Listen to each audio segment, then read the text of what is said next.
сәлеметсіздер ме достар, менің каналыма қош келдіңіздер. Каналыма тіркеліп пікір жазуды ұмытпаңыздар.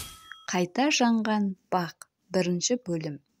Менің тағдырыма ұқсас тағдырлас жандар өте көп.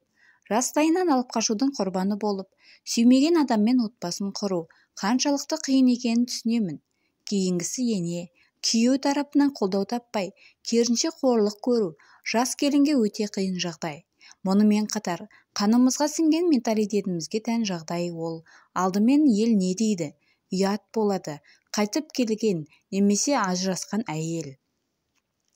Пешенеге жазғанын көру, тағы сондай санамызға сіңіп қалған ойлардан қорқамыз. Ал өмір өте қысқа, бір-ақ рет беріледі. Осы аз ғана өмірімізде сыйластық пен сүйіспеншілікке толы, үйлесімді отбасының болғанына не жетсін шіркін. Сондықтан да жар таңдауын қыз баланың өзіне берген дұрыс деп ойлаймын. Қыз баланың қалауынсыз алып қашқан жағдайда, ата-анасының көріп білмеген отбасына, алақанына салып аялап өсірген қыздарын, елдің сөзі деп көздерін мөлтілдетіп тастап кете бермесе екен деймін. Қыз баланың тағдырына бей-жай қарамаса екен. Ал осындай жағдайға ұшыраған қыз-келіншектерге қандай жағдай болмасын, аналармен, әпке-жеңгелермен сырласып, өз өмірімен хабардар етіп тұрғаны дұрыс деп санаймын. Әйел адам алдамшы үмітке иланып өмір сүреді. Отағасы өзгерер, ол кісіден көрмеген жақсылығымды балалардан көрермін деген сеніммен жүргенінде өмір өте береді.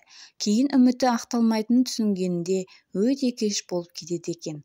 Алдымен денсаулық, екінші жүйке, кейінгісі қорқақ, жасқаншық ұрпақ пайда болады.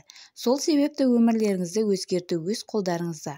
Тесік моншақ жерде қалмайды дегендей денсаулығыңыз, күш-қуатыңыз барда надан адамнан қашу керек екен. Әрине, көпшілікке топырақ шашпаймын.